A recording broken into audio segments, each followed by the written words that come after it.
progress we have made in collaboration. Leaders from darkness to the light, leaders from the fear of death to knowledge of, I think, the ceremonial lamp.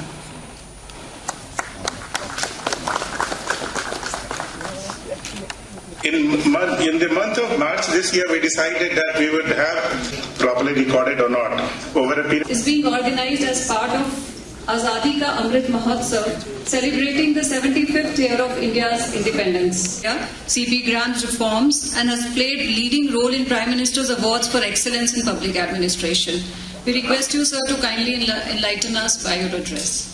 Dr. Jiten Singh ji has played a strong leadership role in DRPG building a strong and sustainable collaboration, enabling significant governance reform in the Union Territory of Jammu and Kashmir. In fact, the DRPG has scaled new heights under his leadership. Let me mention a few of the initiatives which were taken up in the current year. The successful implementation of the National Civil Services Day 2022 was held on April 21st, in which 47 awards were conferred by the Honorable Prime Minister. Jammu Kashmir figured very strongly, and 4 officers received awards on that day. The National E-Governance Conference was held at Hyderabad on January 7th and 8th, in which the Honorable Minister had conferred 28 awards. Emerged as one of the front runners. I think J&K is already front runner in many of the areas. E-governance, I mentioned, this is among the top. J&K is ODF.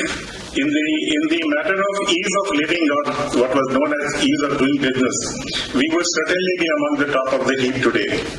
KCC, we are on nearly 100%. Old age pension, we are nearly 100%. Saubhagya, 100%. We have had highest ever air traffic and tourism. The department was hardly known of, and many of the officers didn't feel very much motivated being in this department. Spent most of their times looking for some other placement rather than concentrating in this department. I'm glad that he has put all his passion and concentration in this, and the awards are there for all of us.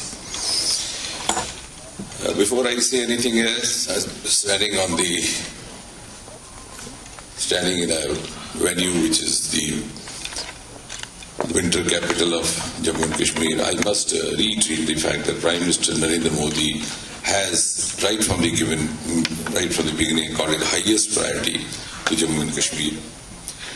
And if you recall, soon after he took the oath on the 26th of May 2014, one of his earliest statements was that I would seek to bring the lesser developed regions and states of the country at par with the most developed states and regions, be it the northeast, the Jammu and Kashmir, the island territories. And we have actually, I think, walked the talk over the last 8 years. The manner in which the northeast has undergone a tremendous transformation, which is being cited as a development model across the country. And now, of course, we are witnessing the same in Jammu and Kashmir as well.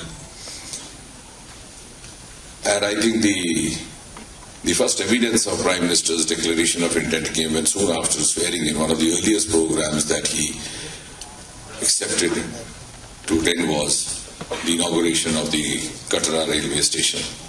And then, of course, there were floods, so he spent most of his time over here in 2014, beginning September onwards. So much so that even the Diwali of that year, in the month of October, was spent by him among the flood victims. So you can understand in the Indian society the importance of Pehli Diwali. So Pradhan Mantri apni Pehli Diwali kahin aur nahi Kashmir Ghati ke baadgrast logon ke beech mein bata rahe the. I don't think I need to retreat more than that, but that is the kind of commitment and sensitivity which he has viewed the erstwhile state and now the UT of Jammu and Kashmir. And therefore, when the Prime Minister himself accords that kind of priority, the message percolates downwards. And then a year later, he announced the highest ever package, Kashmir package, in a public rally in Srinagar, which was 80,000 crore. Now I think gone over to 1 lakh crore. And then frequent visits happening. In fact, in each of the visits, he would tell us that he wanted to touch all the 3 regions. And a single day, we would go to Leh, then Srinagar and Jammu. And Prime Minister would undertake that grilling routine simply to address the sensitivities. Ye nahi kahe Kashmir ya Kashmir wale ye nahi kahe Jammu ke. और वो कहने वाला कि वहाँ गए, because that is another very peculiar sensitivity happening because over the years of this regional experience that I have. So that kind of Samanvay has to be there if you are actually looking at India rising to the top in 2047. And I think finally, for the benefit of the media persons, because they would at the end say, "Khabar kya hui? Khabar to kuch nahi hui, to aisi lecture ho gayi."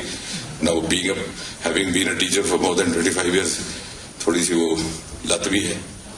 So for the benefit of media persons, the news is what Arun was saying, can we have a conference here at national level? So we have decided that the next national conference in governance will be held in Jammu and Kashmir.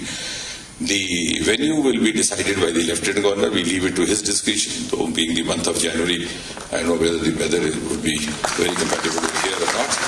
And secondly, since the grievance cell of the Jammu and Kashmir government has been now tagged with the central government cell, I would request that Mr. Srinivas will also undertake the task of training some of your officers. So to begin with, I think I can safely announce 20,000 officers at different levels from state of Jammu and Kashmir, the UT of Jammu and Kashmir, to be trained as grievance cell